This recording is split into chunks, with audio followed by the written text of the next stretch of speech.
Enero de 1902. Alfonso XIII, a punto de cumplir 16 años, estrena su diario personal y escribe: «Este año me encargaré de las riendas del Estado, acto de suma trascendencia tal y como están las cosas, porque de mí depende si ha de quedar en España la monarquía borbónica o la república».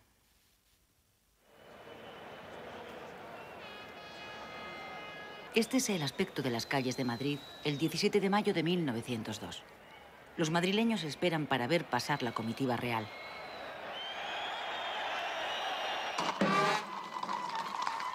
A la 1 en punto sale de Palacio la carroza que transporta a Alfonso XIII.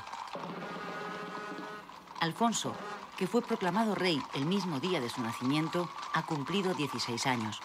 Ha llegado, por tanto, a la mayoría de edad y se dirige a jurar la Constitución para dar comienzo a su reinado. Hasta ese momento, la regencia había sido desempeñada por su madre, la reina María Cristina.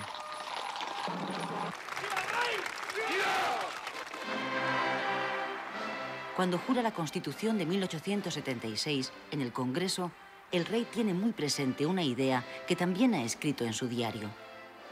«Yo puedo ser un rey que se llene de gloria regenerando la patria, pero también puedo ser un rey que no gobierne, que sea gobernado por sus ministros y por fin puesto en la frontera».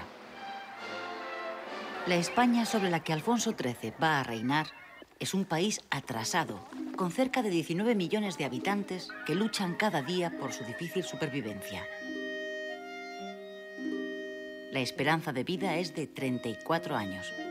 Las familias tienen una media de 5 hijos. La mortalidad infantil es extremadamente alta. Casi la mitad de los niños que nacen no llegan a los 5 años. Los que sobreviven están condenados, en su inmensa mayoría, a ser analfabetos. De hecho, el 64% de los españoles no sabe leer ni escribir. España es un país sin apenas industria. La poca que hay está localizada en el País Vasco y Cataluña. El trabajo en las fábricas es el más solicitado porque es el mejor pagado. El sueldo diario oscila entre las 3 y las 4 pesetas, 2 céntimos de euro. Las mujeres cobran la mitad.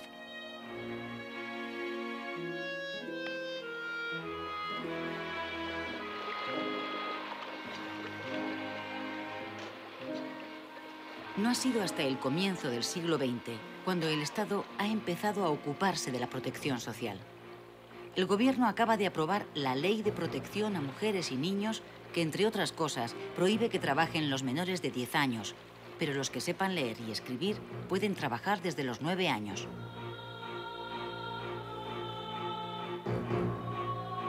El movimiento sindical tiene poca fuerza al comienzo del siglo. Los socialistas de la Unión General de Trabajadores, con implantación en Madrid, País Vasco y Asturias, no llegan a los 4.000 afiliados.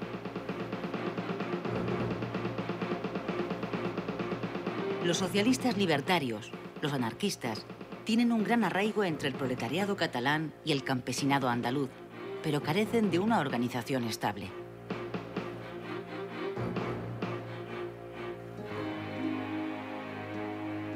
La vida en el campo es aún más difícil que en la ciudad. En el campo viven unos 13 millones de españoles, cerca del 70% de la población. La mala distribución de la propiedad de la tierra, o fincas inmensas o terrenos mínimos, la pobreza del suelo, la escasez de agua y el deficiente desarrollo de los regadíos sitúan las condiciones de vida en el campo por debajo del nivel de subsistencia.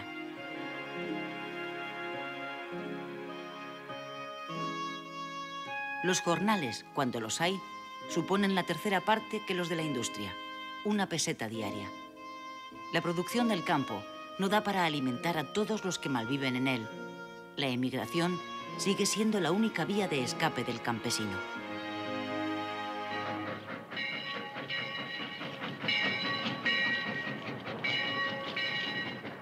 El cambio social más importante que tiene lugar en el siglo XX en España empieza a producirse desde los primeros años y se mantendrá hasta la década de los 70.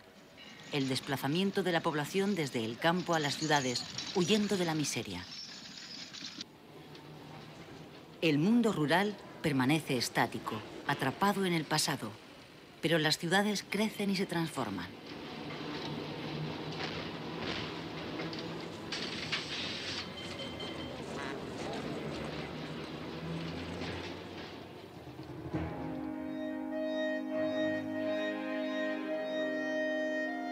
Ni siquiera la reindustrialización del país permite que haya trabajo para todos.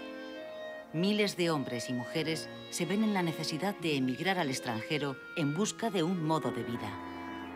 Durante el reinado de Alfonso XIII, 2,5 millones de españoles emigran a Argentina, Uruguay, Chile y otros países de América.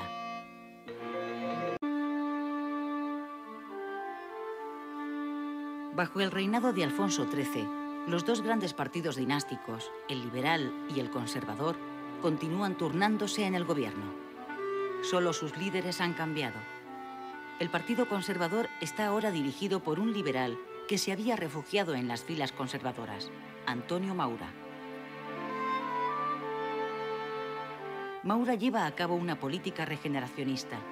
Quiere acabar con el caciquismo, democratizar el sistema y atraer hacia la política a las desmovilizadas clases medias.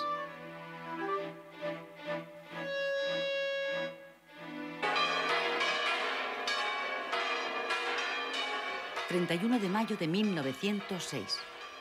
En la iglesia de los Jerónimos acaban de casarse Alfonso XIII y la princesa inglesa Victoria Eugenia de Battenberg.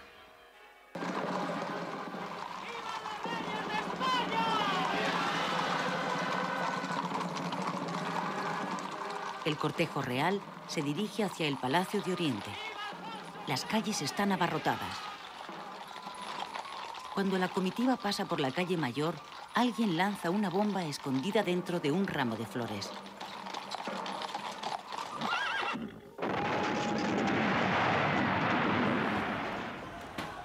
Los reyes salen milagrosamente ilesos del atentado que causa 30 muertos y decenas de heridos.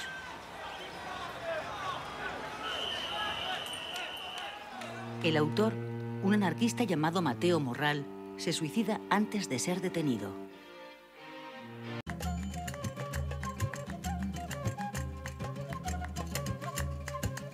Ceuta, Melilla y otras pequeñas plazas en el norte de África son lo único que ya le queda a España de su pasado colonial. El desastre del 98 había dejado un ambiente popular de rechazo a las aventuras coloniales. A pesar de ello, España se ve forzada en la Conferencia Internacional de Algeciras de 1906 a asumir su responsabilidad internacional de control en la zona de influencia en torno a Ceuta y Melilla, incluida la región del Rif, y a incrementar la inversión en sus minas.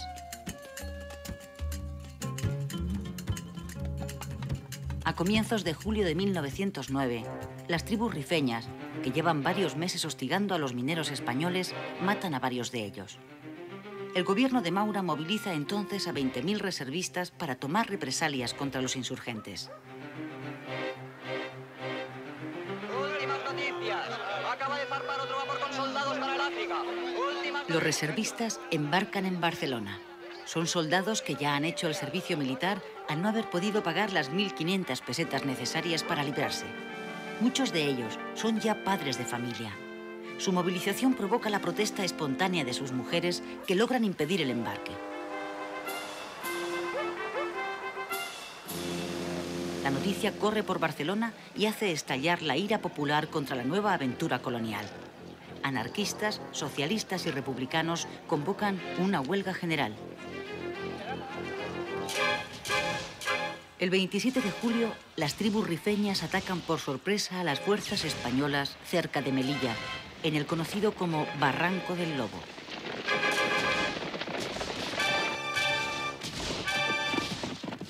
En la emboscada mueren 1.000 soldados y varios oficiales.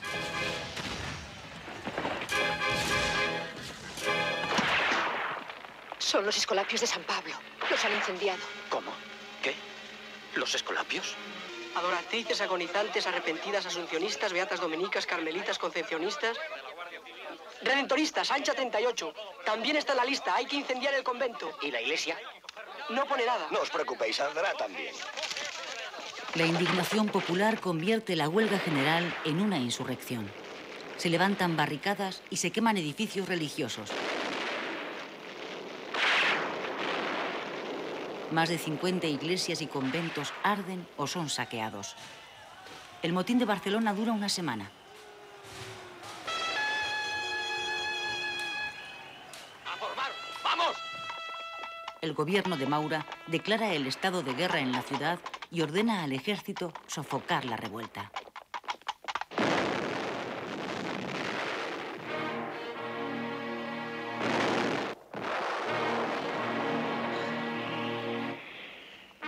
La semana trágica se salda con 113 muertos.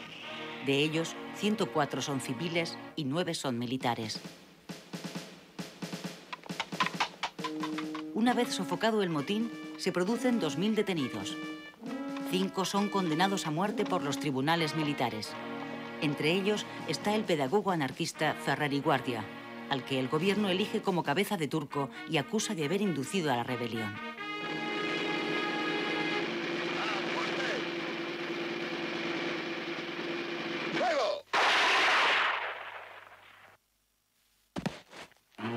Tras el fusilamiento de Ferrer, la izquierda europea y americana, que le considera un mártir del pensamiento libre, organiza una intensa campaña de protesta internacional contra el gobierno español.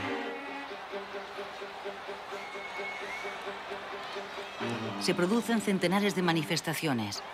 Solo en la de París se concentran 50.000 manifestantes. En España, los liberales, que hasta ese momento habían apoyado al gobierno, deciden sumarse al frente antimaurista ya existente, formado por republicanos, socialistas y anarquistas, que organizan manifestaciones por todo el país pidiendo la dimisión de Maura.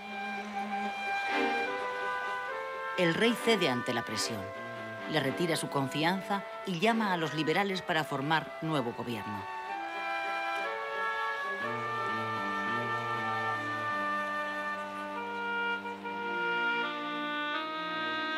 Los sucesivos gobiernos han ido poco a poco poniendo en pie una legislación social destinada a paliar las malas condiciones de vida de la clase obrera. En 1908 se ha regulado el derecho a la huelga y se ha creado el Instituto Nacional de Previsión, origen de lo que serán las pensiones. Sin embargo, ni las empresas ni sus patronos cumplen esas leyes. Las condiciones de trabajo siguen siendo extremadamente duras y el nivel de vida de la clase obrera es crítico.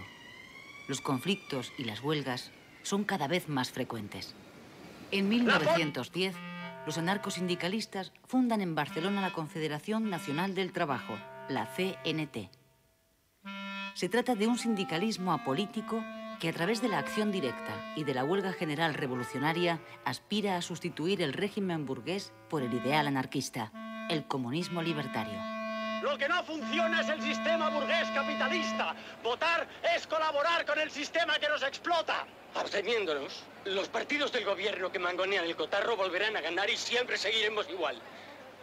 En las elecciones de 1910, el Partido Socialista, que se presenta en coalición con los republicanos, consigue por primera vez un escaño en el Congreso de los Diputados. Pablo Iglesias, fundador del PSOE, es el primer representante obrero que se sienta en las Cortes.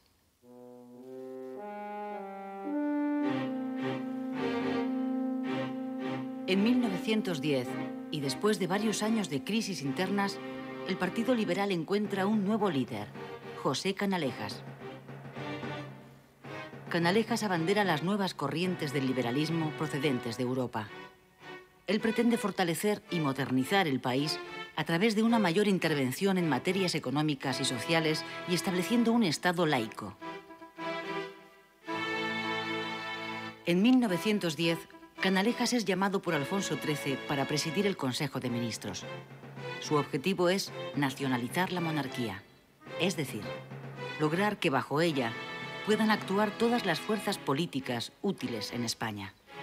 Eso incluye que las nuevas corrientes ideológicas procedentes del socialismo se integren en el sistema.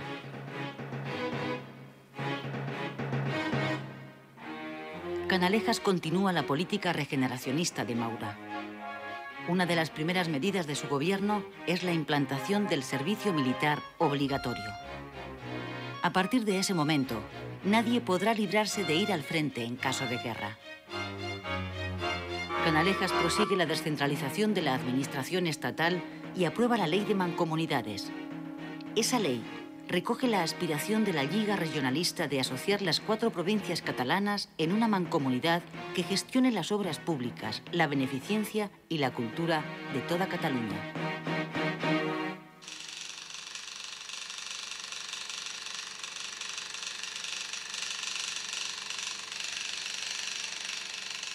Esta es la reconstrucción del asesinato de Canalejas que realiza un operador cinematográfico pocas horas después del magnicidio, el 12 de noviembre de 1912. El actor que hace el papel de Pardinas, el anarquista que asesina a Canalejas y después se suicida, es Pepe Isbert. Con la muerte de Canalejas, acaba también la esperanza de regeneración del sistema político vigente en ese momento. A partir de entonces, comienza una lenta pero inexorable erosión de los 2 partidos en que se apoya la monarquía, el liberal y el conservador.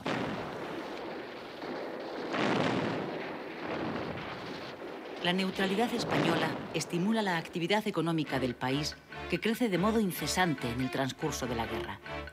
La demanda de nuestros productos en el mercado extranjero se dispara.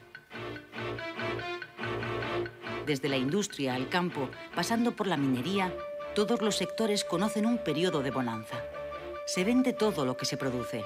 Los cuantiosos beneficios obtenidos propician el desarrollo del capitalismo español. La burguesía es la gran favorecida por esta súbita prosperidad. Muchas de las grandes fortunas familiares del país surgen en ese tiempo. La clase obrera, sin embargo, se ve perjudicada a largo plazo por los efectos económicos de la Gran Guerra. El exceso de exportación acaba provocando escasez en los productos de primera necesidad y, en consecuencia, su encarecimiento. Durante los 4 años de la guerra, el coste de la vida sube en España un 40%, mientras los sueldos permanecen al mismo nivel.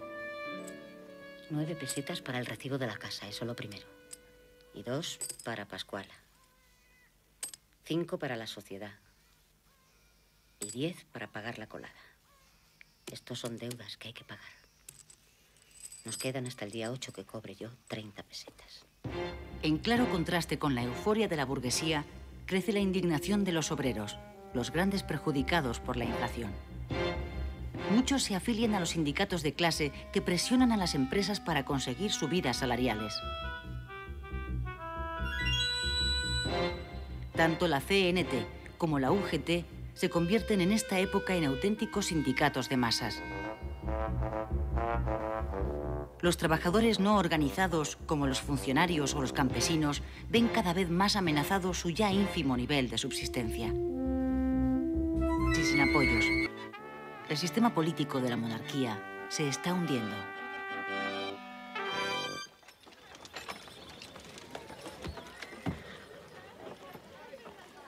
Estas imágenes son las primeras que existen de la celebración del 1 de mayo. Son de 1919 y corresponden a la manifestación que organiza la UGT en Madrid.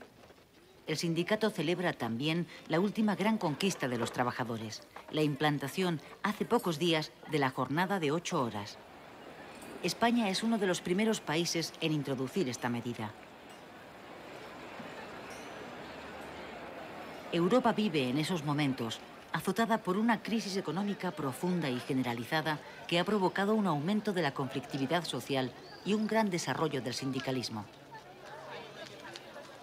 En nuestro país, la UGT ha llegado a los 250.000 afiliados y la CNT a los 700.000.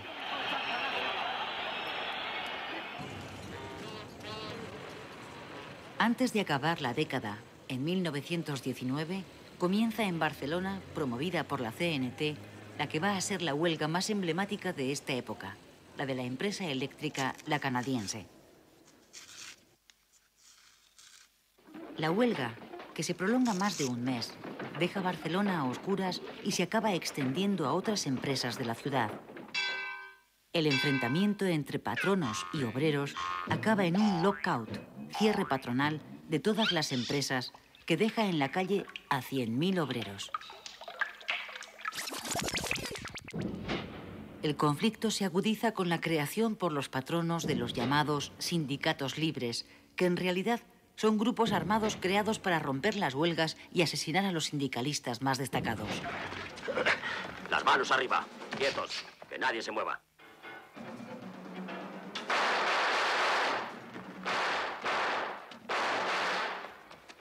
Los anarquistas, para defenderse, crean a su vez sus propias bandas de pistoleros. Comienza así una espiral de sangre, el pistolerismo, en la que el terrorismo sustituye a la lucha sindical. En 7 años, entre 1914 y 1921, 523 obreros y 40 patronos mueren asesinados. ¡Policías, quietos! ¡Arriba las manos! ¡Quedáis detenidos!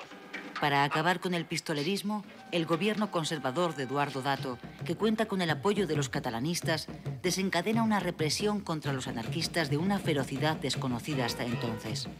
Las cuerdas de presos y la ley de fugas se ponen a la orden del día. El ejército español destacado allí está mandado por el general Silvestre y cuenta con 80.000 hombres. Las operaciones militares que se realizan pretenden hacer efectivo el dominio español sobre el protectorado del norte de Marruecos. En el Rif, la zona oriental del protectorado, las tropas españolas han de enfrentarse a las tribus bereberes mandadas por Abdelkrim. El 16 de julio de 1921, los rifeños atacan masivamente y cercan a los soldados españoles destacados en Anual. 5 días después, el general Silvestre ordena la retirada hacia Melilla, pero la retirada acaba convirtiéndose en una desbandada. Se produce una persecución de 140 kilómetros en la que las fortificaciones construidas por los españoles en los últimos 10 años caen una detrás de otra como fichas de dominó. La persecución acaba en el fuerte del Monte Arruit, donde los 3.000 soldados que han conseguido llegar logran resistir un asedio de 10 días. Finalmente, los rifeños toman el lugar y pasan a cuchillo a 2.300 soldados. Los demás son hechos prisioneros.